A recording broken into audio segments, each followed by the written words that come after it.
Welcome to the Skeptic Zone, the podcast from Australia for science and reason.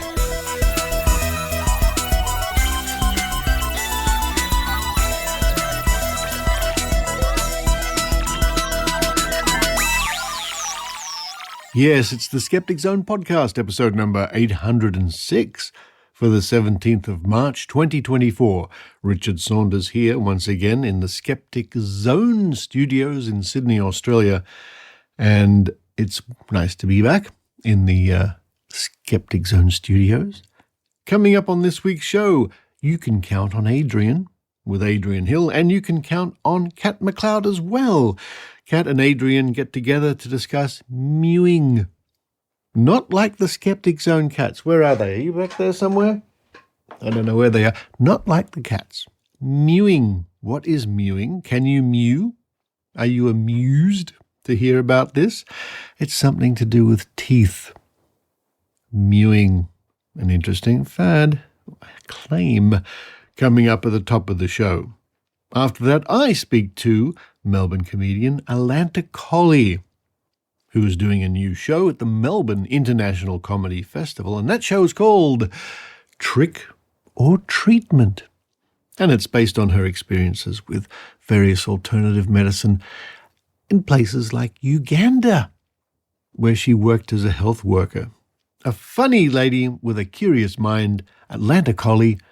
Our interview coming up a little bit later on in the show, and I'll include links in the show notes how you can buy tickets if you're in the Melbourne area to see her show, which is at the Butterfly Club from the 25th to the 31st of March. Then we have the Australian Skeptics Newsletter, once again read by Adrienne Hill, written by Tim Mendham. Then to round off the show, no Trove this week. I'm going to hold over the Trove until next week, and we talk about UFOs next week in the Trove segment. But before I left California, I caught up with Dr Eugenie Scott to continue her fascinating talk from some weeks ago about the evolution of teeth and jaws in humans and how important that is and why it happens and why we have the teeth we do and the importance of diet. Fascinating scientific stuff with Eugenie Scott. And as an experiment, I conducted this interview with my Zoom recorder, my new little handheld handy Zoom recorder, and I couldn't have got that recorded without the generosity of sponsors of the show. And an interesting recorder because it uses 32-bit float, a relatively new technology.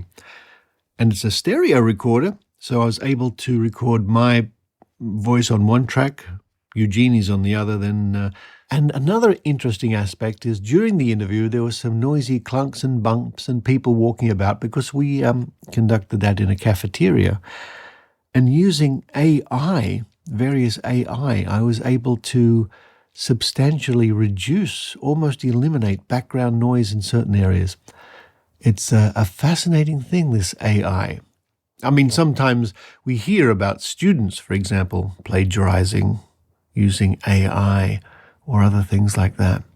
But I think the possibilities are just enormous. Anyway, back in Australia, no snow.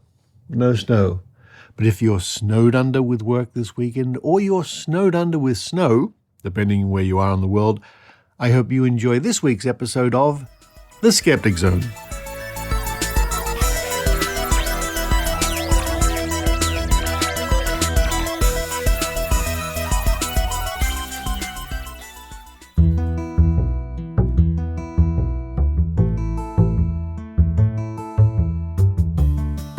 You can count on Adrienne with Adrienne Hill.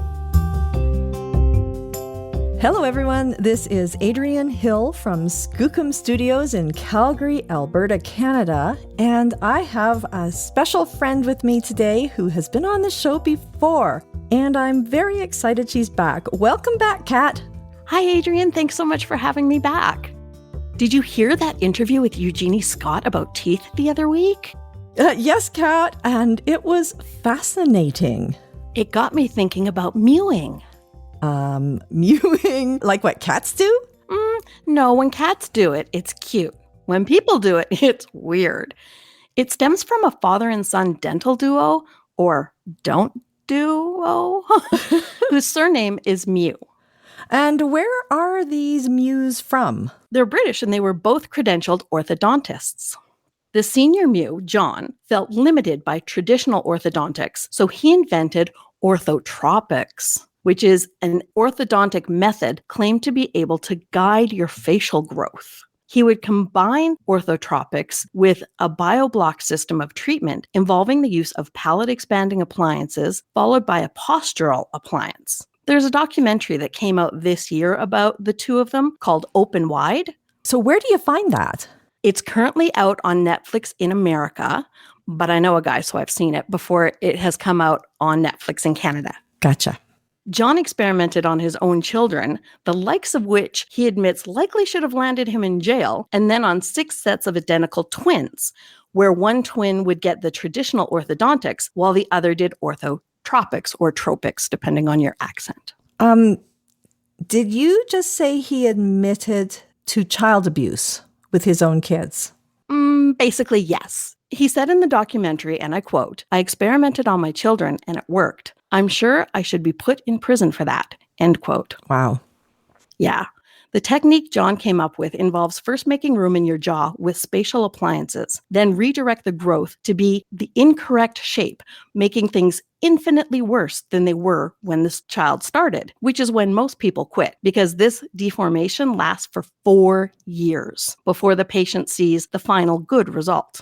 They have appliances that have a physical penalty or punishment to ensure proper oral posture. One of the twins described the experience as, quote, brutal, end quote. One of the appliances used has a barb on it that digs into the child whenever they relax their mouth. When confronted, John said, quote, "I provide an appliance that is designed to hurt if the child drops their jaw. You may call it child abuse. I would call it training," end quote. John's adult children appear in the documentary and talk about their experiences, while John boasts about how his techniques improved over the years, making his youngest the most attractive of his 3 children. That's actually really sad that he's judging and rating his children. Did his children think it was worth it? Well, Michael, his middle child, so not the prettiest, and ended up following his father's path, and he encourages his wife and young children to mew. While his siblings didn't come out and say that they believed it was worth it, they do still appear to be very supportive of their father. And does mewing address teeth overcrowding as well? Or is this just sort of a jaw aesthetic? It does affect overcrowding. John Mew felt that the traditional orthodontics pulled teeth back into alignment, which flatten your face, making you less attractive. So instead, you should be increasing the size of your jaw to make room for teeth to fall into natural alignment so the teeth wouldn't be crowded. What's interesting about what you just said, that where it's flattening your face, with before and after pictures that I saw on, I think it was his website or maybe it was a video, is the one they use, the person has quite a flat face in the end, a much flatter face. So I thought that's really unusual that he says that you will be less attractive with that flat face, and yet that's what part of his advertisement is. Did you notice that? I did notice that. And in the documentary, they even have the identical twins now and trying to open each other's phones with facial recognition and things like that. And it doesn't work. He thinks that traditional orthodontics, where they remove some teeth and then use the train tracks to pull them back into place, he thinks that makes your face more elongated and flat instead of having a strong jaw. Ah, I see. Gotcha. Can you tell me a little bit more about the documentary? Sure, because you probably don't want to watch it. No. John Mew, the elder, claims that crowded teeth have only been an issue in the last 300 years, which is why I was thinking of Eugenie Scott's talk. Prior to that, teeth were always perfect and in very good alignment, according to him. So he questioned, how do we go from these perfect teeth for so long to now when almost every child needs orthodontics? Well, I didn't need them. I don't think I'm that rare, but No. When you're finding human fossils with malocclusion, which is misaligned or crowded teeth, it's very rare because malocclusions can only be examined in well-preserved skulls that have most of their teeth intact, and those specimens are very rare. But I did a little digging, and the oldest known one does date back 100,000 years. So this isn't a problem that just popped up in the 18th century like John Mewes is claiming. John Mew invented orthotropics, which means correct growth. The upshot is that he wants to widen and strengthen your jaw. However, mewing is only part of the equation. The whole process involves a lot of chewing gum, placing your entire tongue flat on the roof of your mouth, which is the technique models and celebrities do in order to give a more chiseled jawline for photos. There's your photography hint for the day. That's right. It's akin to sucking in your stomach or pushing your chest out. It gives you the momentary illusion, but in reality, it doesn't have lasting effects. Yet people are latching on to mewing because Michael Mew and other practitioners of orthotropics are counting on social media to get interested in what they are promoting. Michael admits in the documentary that it was his objective to get something to go viral. Interesting. So mewing has been buzzing around social media for the last 5 years, and people dedicate hours of their day to mewing in hopes that they will become more beautiful, ignoring everything else that's involved in orthotropics, of course, because people love a quick fix. Yeah. I wonder if this causes, especially with all the gum chewing, if it causes jaw pain, if there's any pain that's associated with it. Like I get TMJ, and I don't remember what that stands for. Transmandibular joint. Thank you. And it can be very painful, and I wouldn't want to have to put up with that. Well, I think it's like the equivalent of doing a lot of reps of exercise, so it probably would be sore. Yeah. And surprisingly, it was an internet forum of incels that helped Mike Mew gain some fame because of a talk he gave about how to become more attractive. And that really hit home with the incel crowd. That is a little bit frightening. Very much so. And depressing. Very depressing. So when you told me about this trend, I actually watched a video myself, and the video was called Mewing for Dummies. I thought it would be appropriate for me. And in it says, quote, "Let me show you the common mistakes that beginners tend to make. Some of you have a tendency to leave the tip of your tongue on the front teeth, but it actually defeats the purpose of mewing because eventually the constant contact on the front teeth will push them forward, giving you the buck teeth look. Next is probably not closing your lips properly. Keeping your lips sealed is essential if you want to grow up looking good," end quote. Oh my, I guess Hollywood, here we come. That's all we need to do. And I have, of course, tried mewing because part of my research. And so what I do is when I put my tongue on the roof of my mouth, I make sure that I can still wiggle the tip of my tongue so that I'm not pressing against my front teeth. And as usual, there is a grain of truth here. This is what happens with pseudoscience, correct? Mm-hmm. They like to take a grain of truth and then take it to the extremes. I did have orthodontic work, and I actually had prominent buck teeth when I was young, and my orthodontist did tell me to stop pushing my tongue against my teeth, which I remember doing unconsciously until he pointed out that I was doing it. And if only I had known then that all I had to do was chew lots of gum, keep my tongue touching the roof of my mouth, and to keep my lips together, I wouldn't have had to undergo years of orthodontics, plus a little surgery in there too. Well, it should be natural for your tongue to rest against your soft palate, which is the roof of your mouth. But you shouldn't be pushing against your teeth or forcefully pushing it against your palate in hopes of changing your jawline or facial growth. While doing some mouth exercises may have some benefits when you're a child and growing, there's no evidence that you can make changes to your jaw structure once you're an adult. And I did have to do some exercises that the doctor gave me to try and change some of my tongue behavior, etc., and the way my jaw was positioned, but nothing like this. And certainly no torture devices.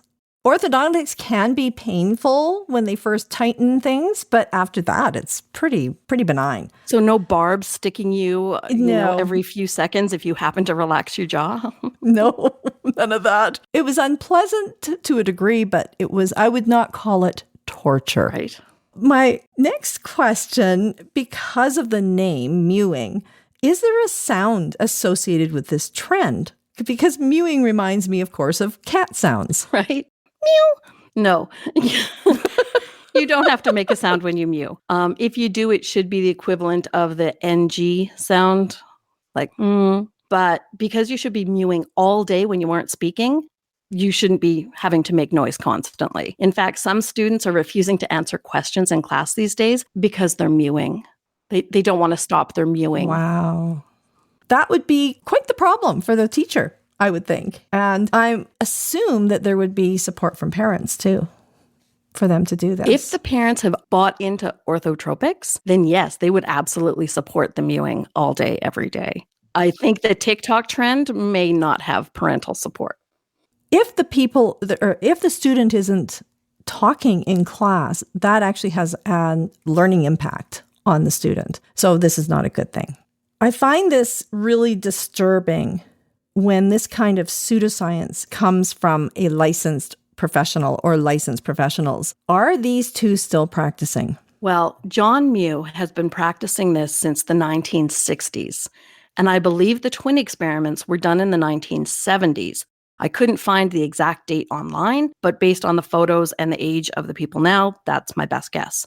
Finally, 3 years ago, when John was well into his 90s, his General Dental Council license was revoked for deviating from traditional orthodontics. He was also reprimanded for criticizing the GDC for suppressing orthotropics. Michael Mew, who's 54 now, has also admitted that he was expelled by the British Orthodontic Society because, according to what he claims, his social media posts have misled patients and/or the public, or has the potential to do so.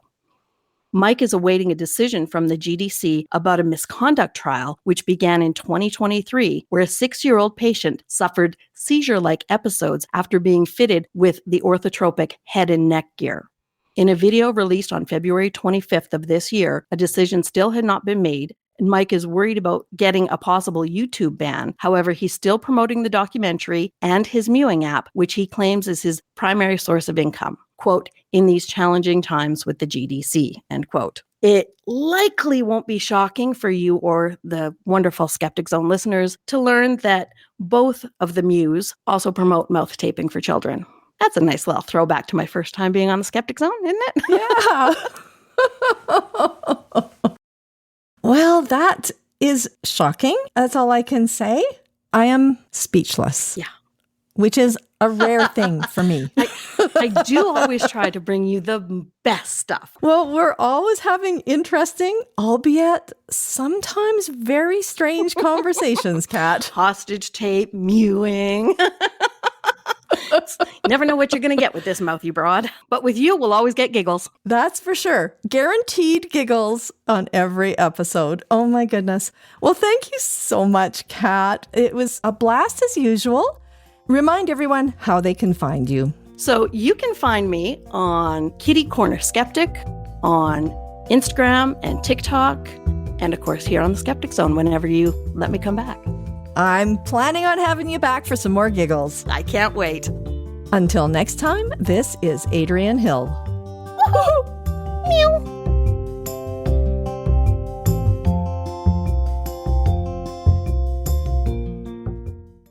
Allora ciao, io mi chiamo Professore Dave, io ti voglio insegnare tutte le cose sulla scienza. Parliamo di fisica, di chimica, biologia, astronomia, matematica e tante altre cose.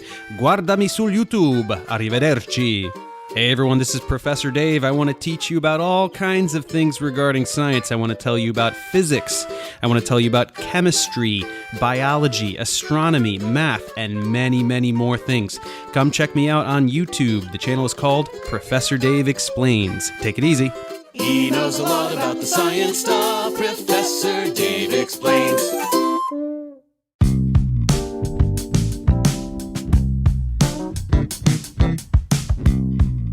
And joining me now on the line, all the way from beautiful Melbourne, it's Alanta Colley.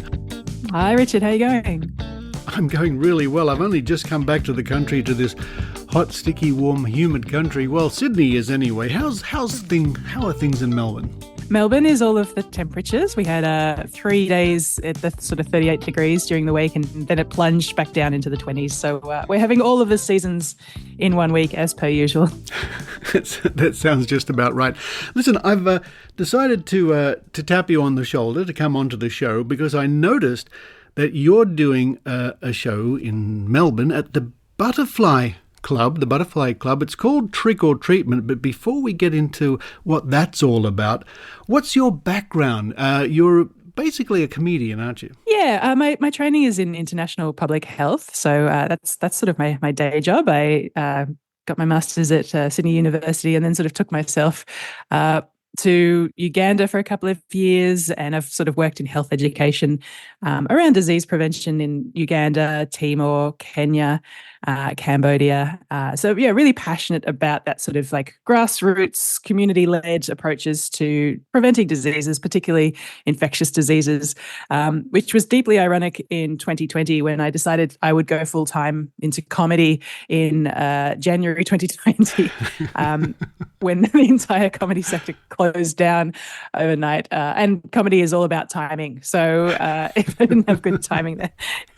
So it was very ironic for quite a few months, being someone who'd spent a lot of time working in infectious diseases, completely unemployed as a result of the biggest pandemic we've had in the century. What a fascinating time you must have had. And I guess it's leading up to this current show, Trick or Treatment. And folks, I'll tell you how to get your tickets soon. But why have you put together the show? What's it all about without giving too much away?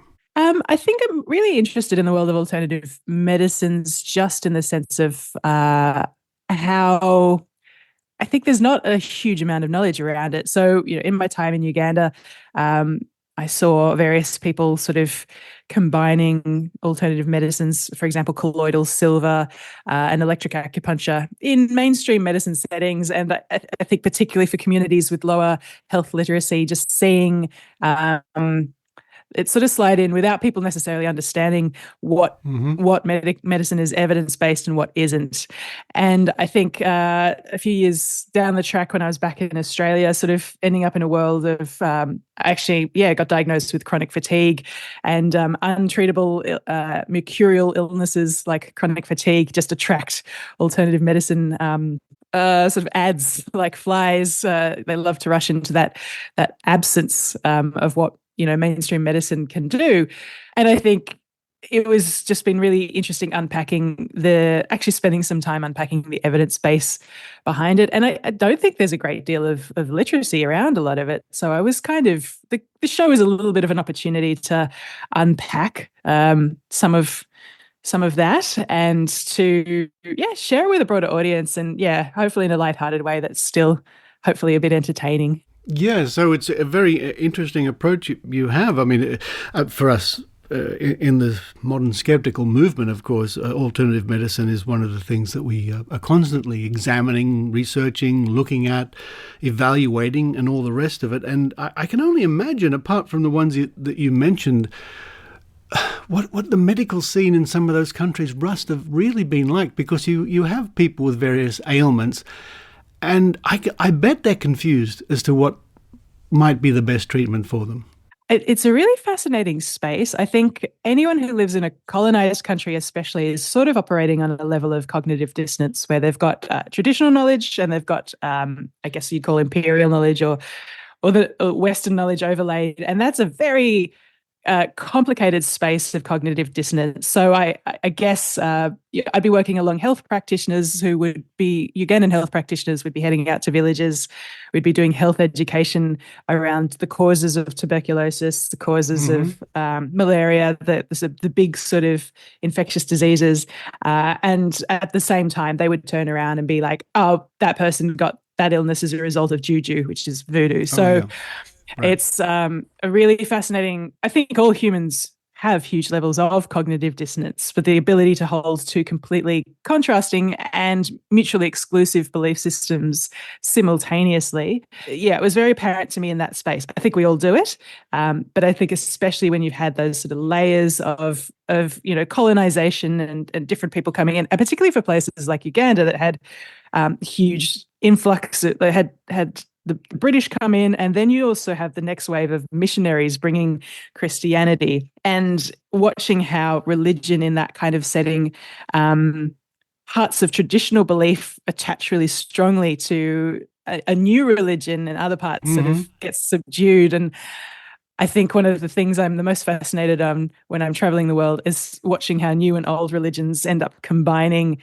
I was working working in Timor-Leste a few years ago, and I saw this symbol in one of the villages, and it was a cross rising out of this sort of, it's hard to describe it, but 3 sticks sort of at horizontal angles. And I asked my friend what it meant, and he's like, oh, it's Christianity and the symbol of the animist tradition combined into one. And it was such a beautiful example of how the human brain just grabs bits and pieces and incorporates and tries to make different belief systems, work together and operate alongside each other, even when they're mutually exclusive. Wow.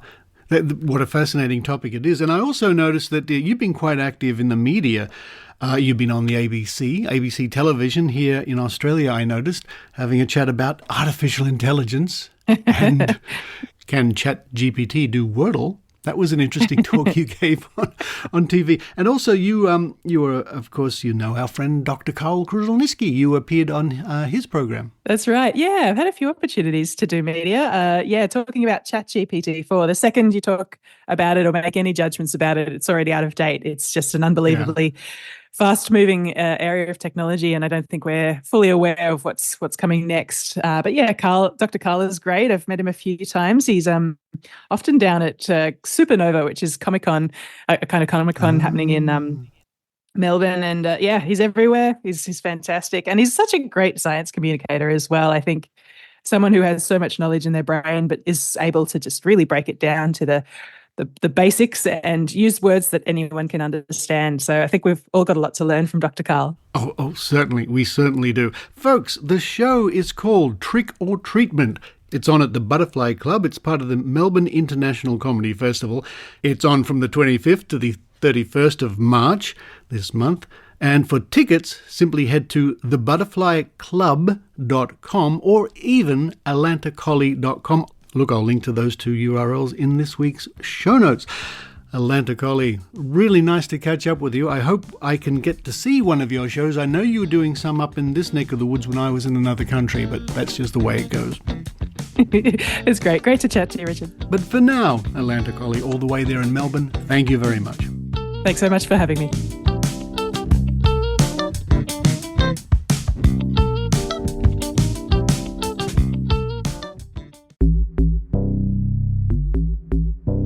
You've probably heard the saying, knowledge is power. While that's true, there's just too much to know.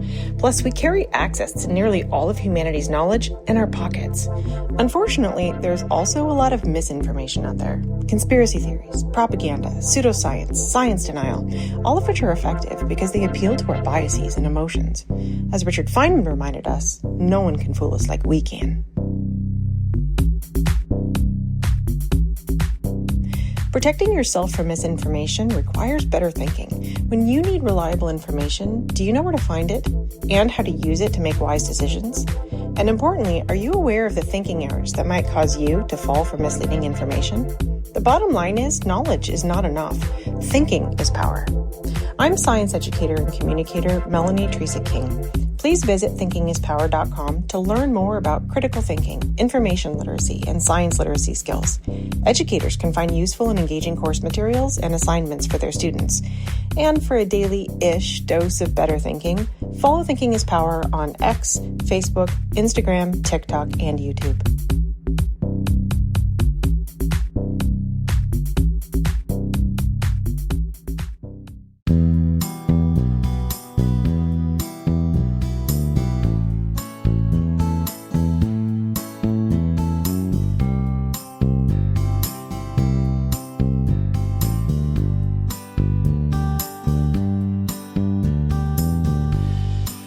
Hello, everyone. This is Adrienne Hill from Skookum Studios in Calgary, Canada, and I'm here to read the highlights from the Australian Skeptics Newsletter.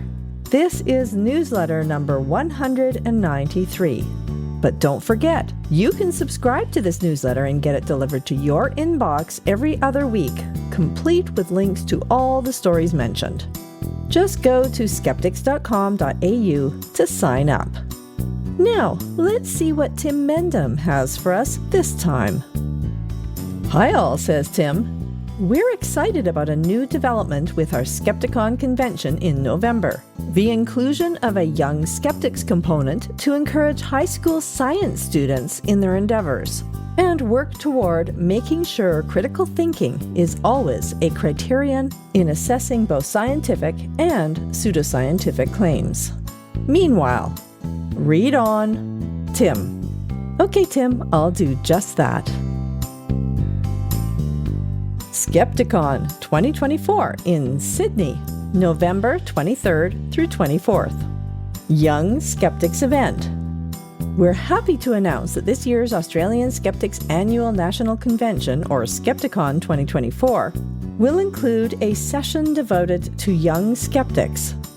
Organized in conjunction with the Science Teachers Association of New South Wales, this year's Skepticon will also feature international paranormal investigator Ben Radford as one of our guest presenters, who will take a seat on a panel discussing evidence and the paranormal. This will feature skeptics and proponents of paranormal claims, taking a serious look at the search for truth. Skepticon will be held at the Guthrie Theatre in the University of Technology, Sydney, from November 23rd through 24th. There will be a welcome function at the Occidental Hotel in York Street, Wynyard, on the evening of November 22nd, the Friday preceding the convention. Tickets will be available in July. Make sure you stick those dates into your diary.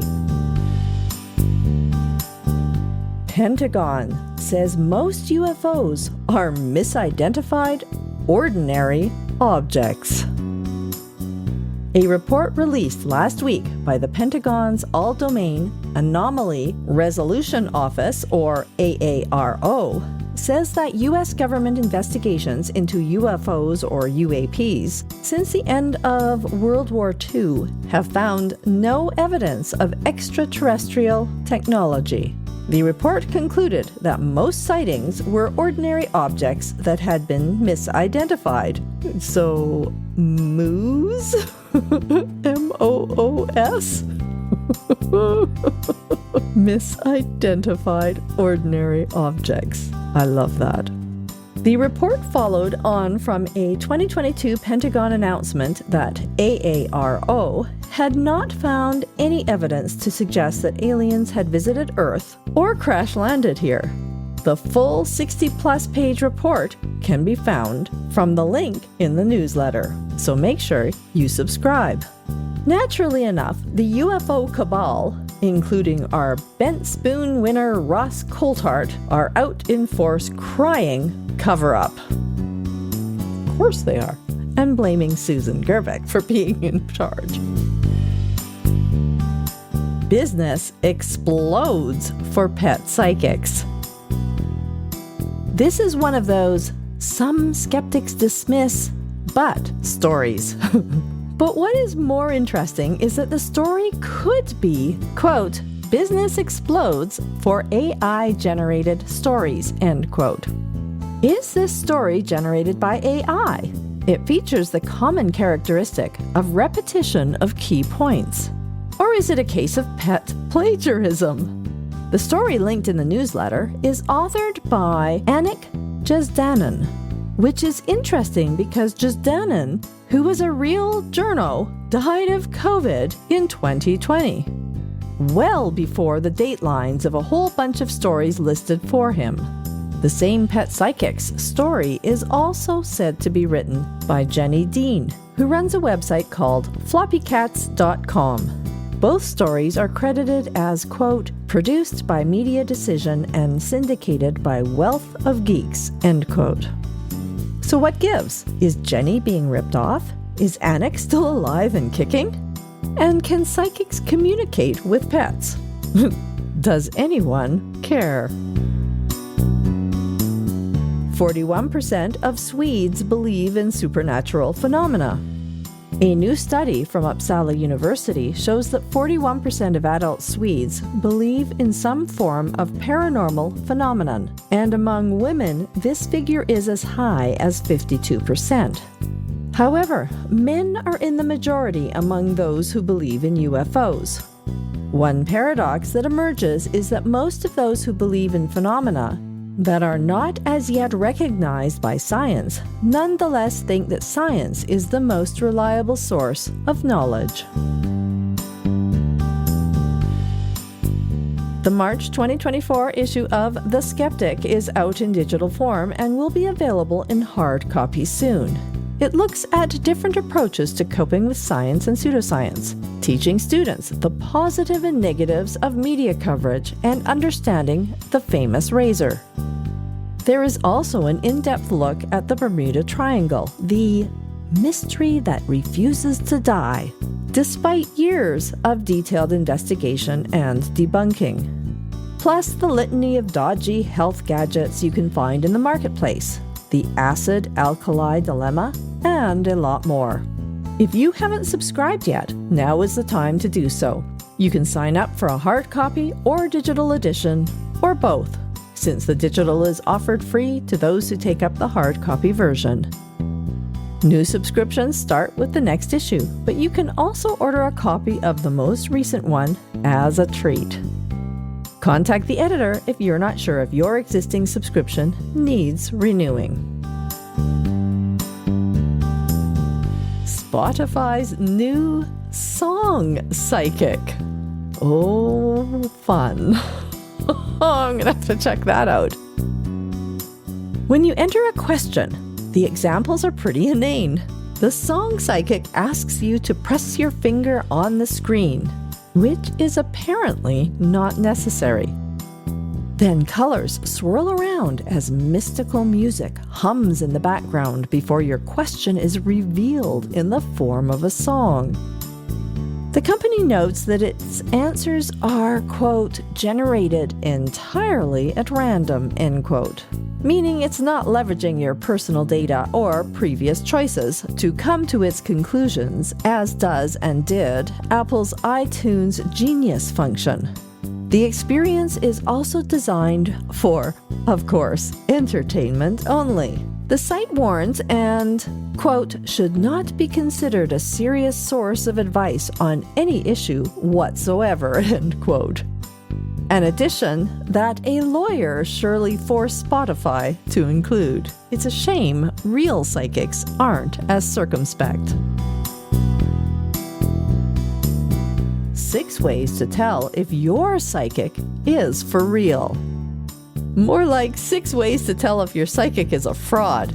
To save your reading, the 6 ways are fear-mongering, paying for prayers, trusting the vibe, or not, as the case may be, too many questions, suggesting you need to atone for your ancestors, power plays, psychic ego trips, and, quote, choosing the right channel, end quote, whatever that is.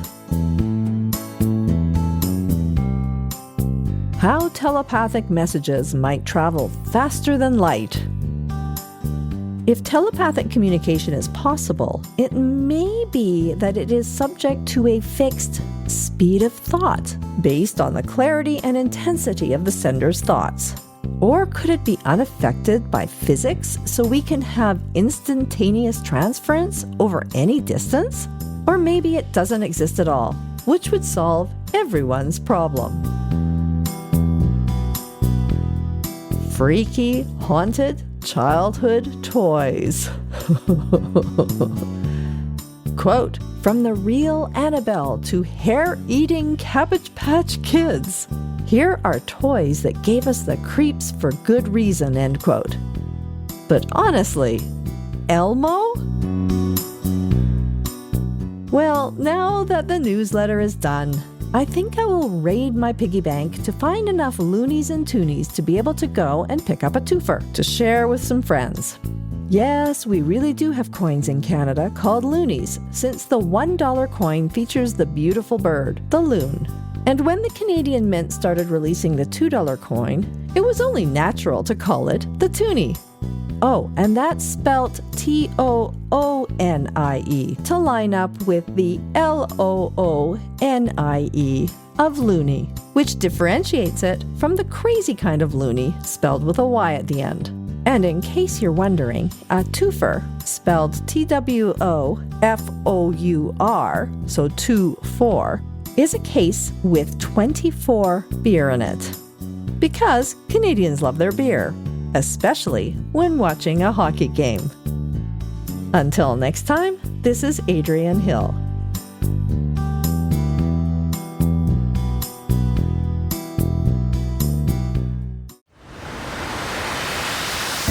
I started listening to Ono, Ross, and Carey shortly after I broke my arm. I couldn't get my book started. It was just after my landlord died. I was allergic to water. I was lost, honestly. I knew it was time to make a change, and that's when I turned on my preferred podcasting app. What if all the answers I was looking for? What if they were all right here? There's something about Oh No, Ross and Carey that you just can't get anywhere else. They're thought leaders, discoverers, founders. I'd call them heroes. Healers. Luminaries. Ross and Carey don't just report on fringe science, spirituality, and claims of the paranormal. They take part themselves. They show up so you don't have to. But you might find that you want to. My arm is better. I wrote an entire book this weekend. It's terrible, but I did it. My landlord came back from the dead. If I can listen to this podcast, anyone can do it. Just go to MaximumFun.org. Thank you, Ross and Carey. Oh No, Ross and Carey is just a podcast. It doesn't do anything. It's just sounds you listen to in your ears. All these people are made up. Goodbye.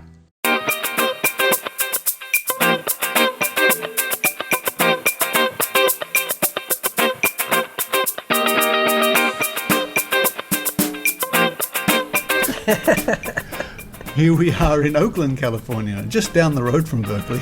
I'm with Eugenie Scott. Hello, Jeannie. How are you doing? Good morning. How are you, Richard? I'm well. This is it's a pleasant day here in Oakland, isn't it? It is indeed. It started out a little bit rainy, but, this is the rainy season, and as Californians, Australians will appreciate this very much. We love our rain.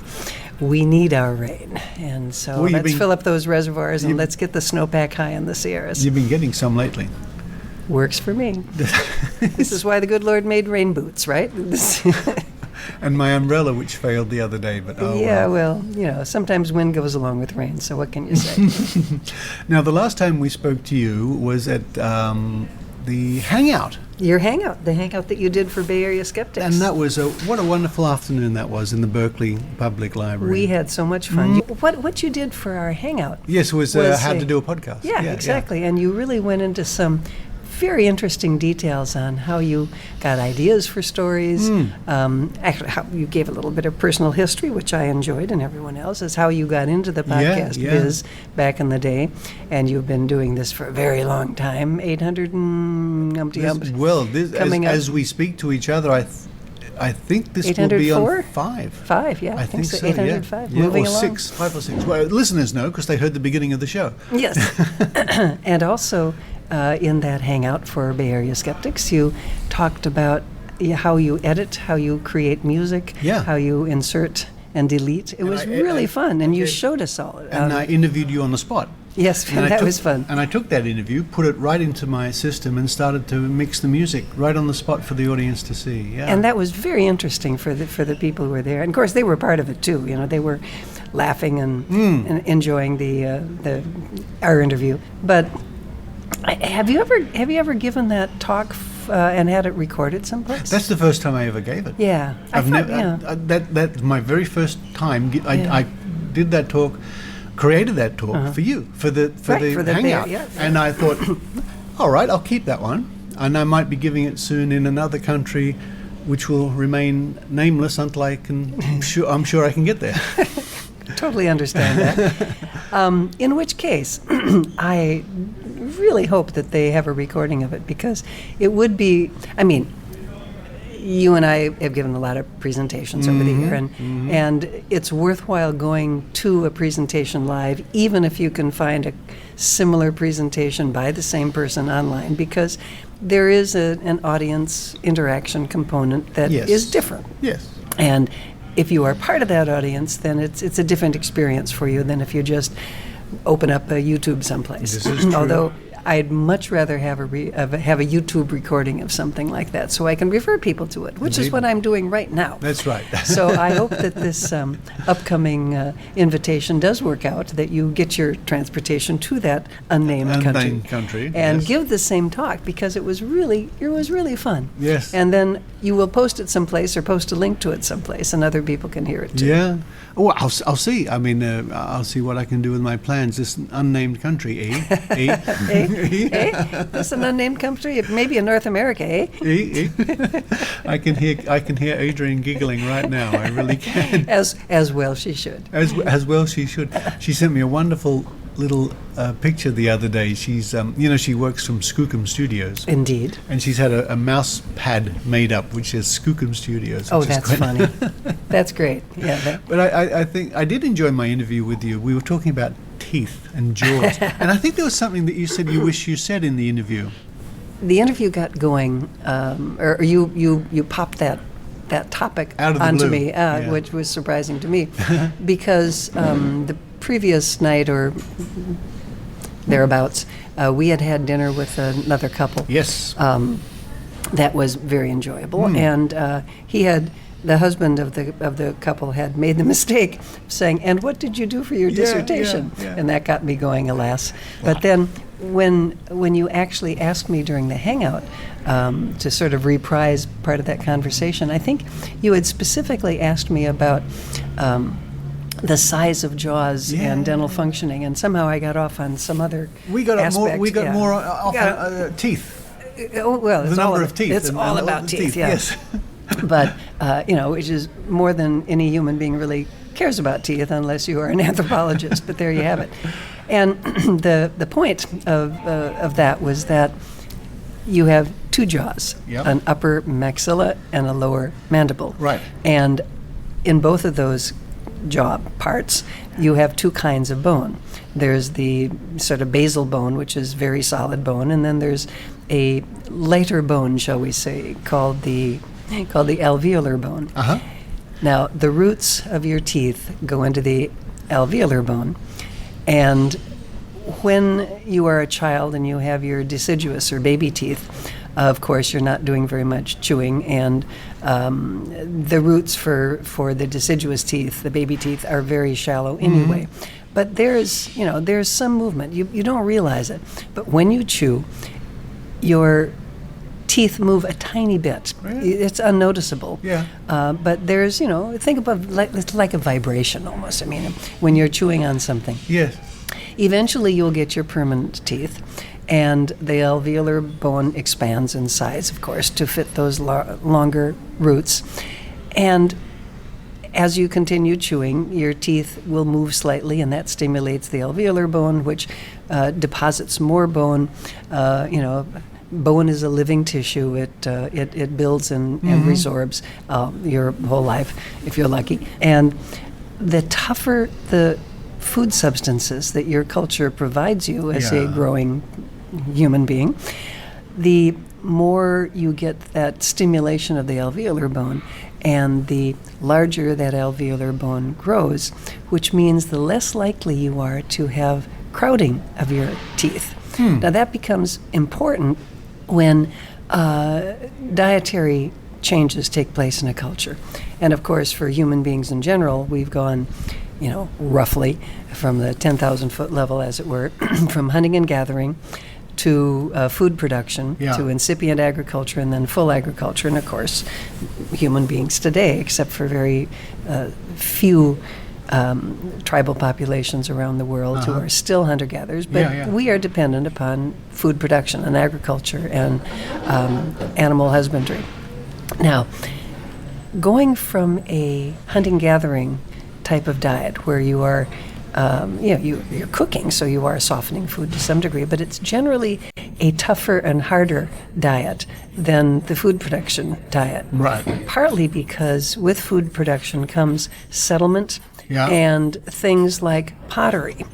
If you're a hunter-gatherer, you are, in most environments around the planet, you're going to be somewhat migratory. So you're not lugging around clay pots, right? But one of the things that settled agriculture gives you is things like pottery, which means you can do more cooking, which means you have softer food. When you have softer food, you have less of the stimulation of the alveolar bone, which means you have more dental crowding. So what we see in the archaeological record when we look at skeletons that are making this transition from hunting and gathering to food production, what you see when you go from hunting and gathering to food production is a decrease in size of the maxillary and mandibular alveolar area, which means more dental crowding. Dental crowding is not good. It's not good. Because it results in more abscesses, and abscesses can kill you. They can kill, absolutely. Especially in the, antibiotics weren't very common until just the last 100 years or so. And so people would die from abscesses. We can see it in the archaeological record. It's not a pretty sight, by the way. So one of the ways of avoiding crowded teeth and the potential for abscesses is to reduce the size of the third molar. And that's one of the things that we see. The wisdom teeth, the third molar. Right. What we tend to do in modern industrial societies is we take those third molars out. I had mine removed. Most painful, it's not fun, but at least you have antibiotics, so you're not going to get the abscess when you do that. I had dry socket afterwards. That's very painful. Very painful.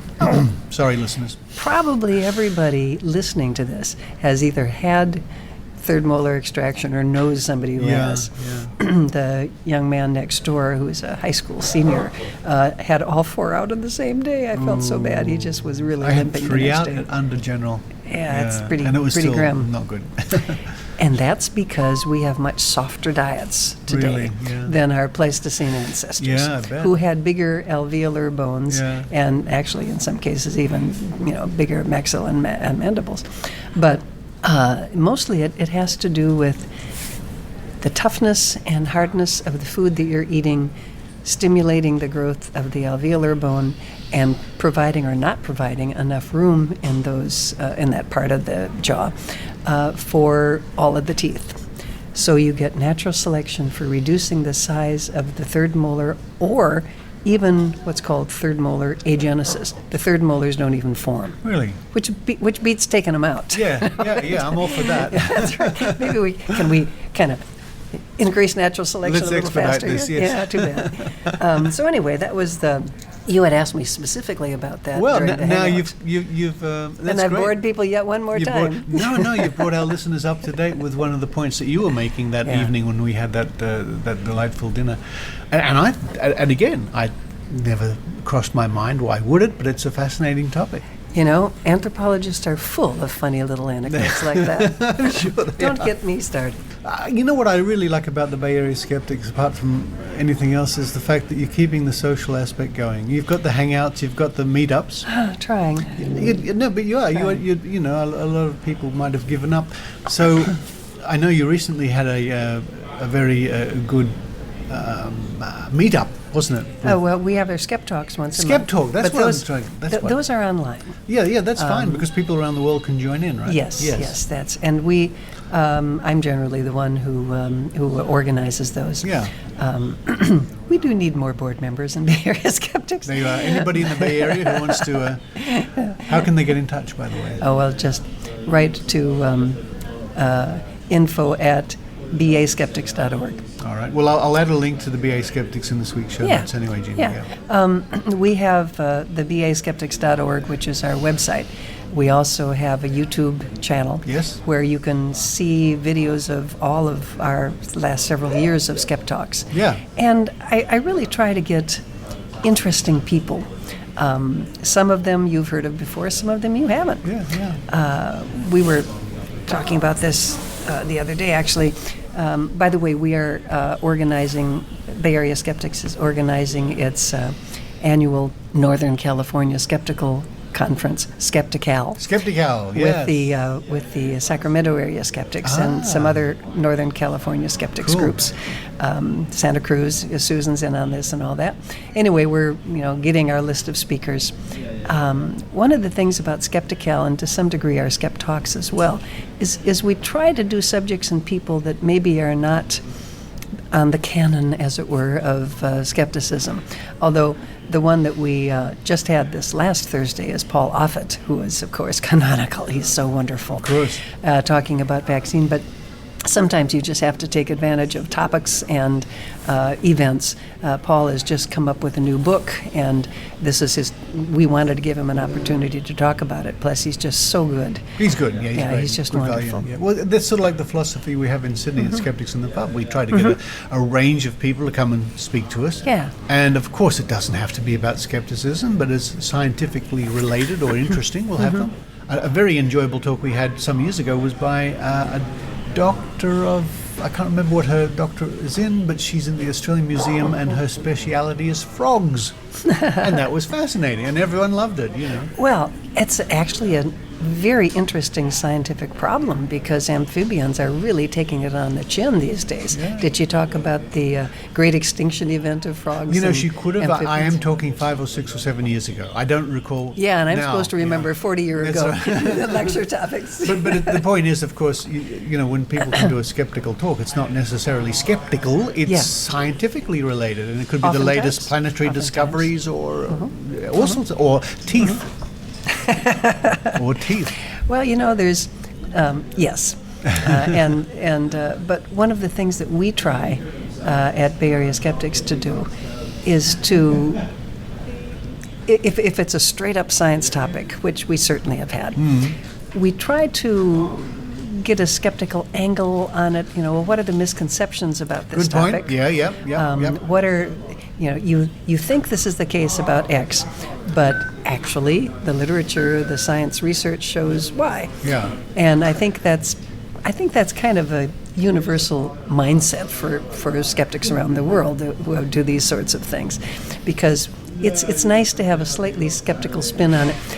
I'm sure in Australia, and certainly here in the Bay Area, there are more science talks you can go to than you have possibly time for, even if you're retired like me. And, you know, there's plenty of opportunities for straight-up science, but it's nice to have a little bit of a twist to it. I agree. Which makes our talks very worth attending.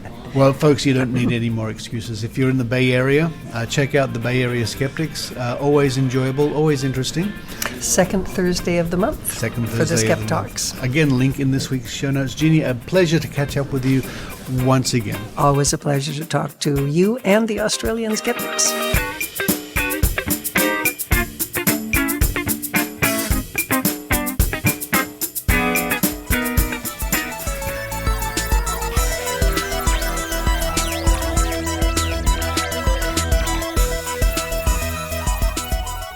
Thank you for listening to the Skeptic Zone podcast this week from the Skeptic Zone studios. Coming up on next week's show, yes, I should be bringing you the first part of a new little series about UFOs in the Trove segment. UFOs, the gift that keeps on giving. And I might try to catch up with Adrienne Hill because I noticed that the We Can Reason conference is happening once again in Calgary, Canada on the 4th of May. May the 4th be with you. And I want to know more about that. I was there last year and I had a wonderful, wonderful time. What a happy, exciting and interesting time that was to be at the We Can Reason conference in Calgary, Canada. Thank you to those wonderful people who sponsor the Skeptic Zone at skepticzone.tv. And thank you to the very new Patreons who have just come on board. Really appreciate your support. There would be no weekly show without people like you. But for this week, as the sun has not yet risen, but the rain is tumbling down, this is Richard Saunders signing off from the Skeptic Zone studios, Sydney, Australia.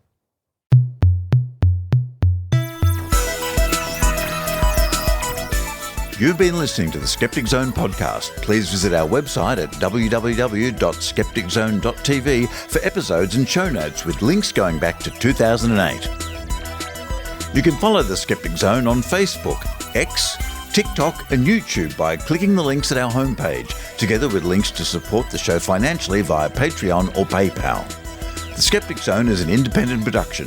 The views and opinions expressed by our guests are not necessarily those of the Skeptic Zone podcast or any other skeptical organisation.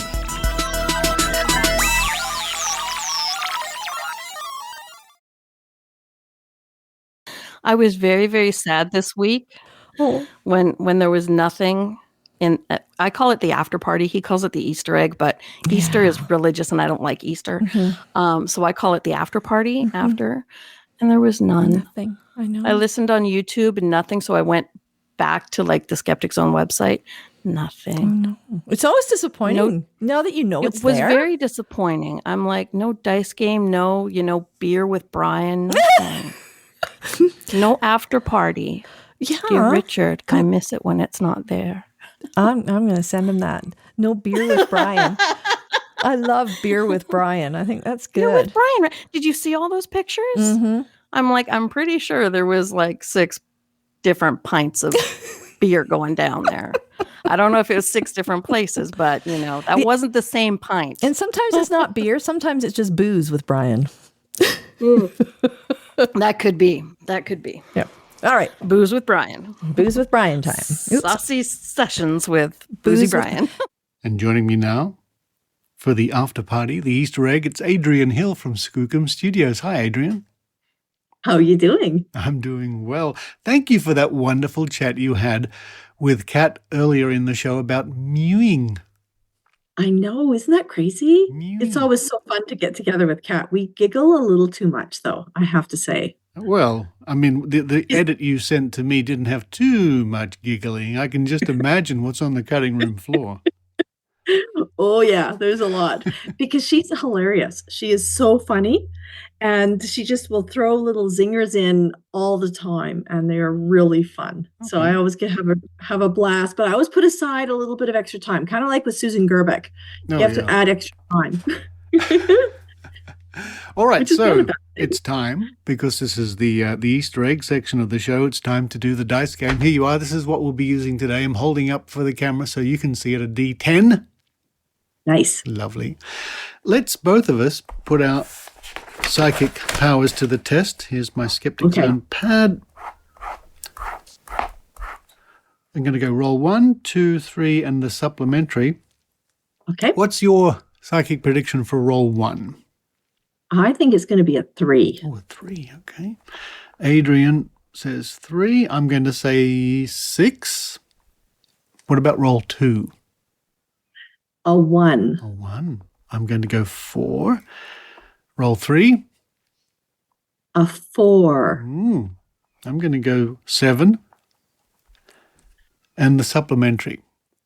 1. I thought you'd say 5 for sure. I'm going to say 4. No, because it's a very special day.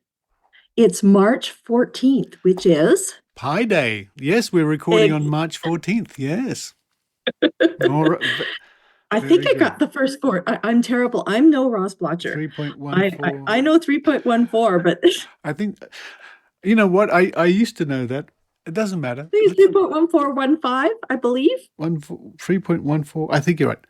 So we sort of got all the numbers of pi, first few numbers anyway. Let's go. Here we go. Roll number 1. Here it comes. You said 3. I said 6. 3.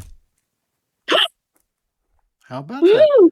Yep. And I'll just hold that up so there's go. See? That's awesome. Okay. Roll number 2. You said 1. I said 4. I think come on, 1. 1. I'm not making this up. I'm holding it up so you can see. You've got 2 out of 2 so far. Holy It's because it's Pi Day. Ready? Mathematical numbers. Roll number 3. If this comes up 4, I'm giving up the skepticism, I'd say. Here it comes. Is it really? I got to pick up this camera very carefully. I'm not touching anything.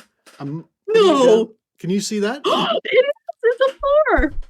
It's mathemagic. You just got 3 out of 3. Oh my goodness.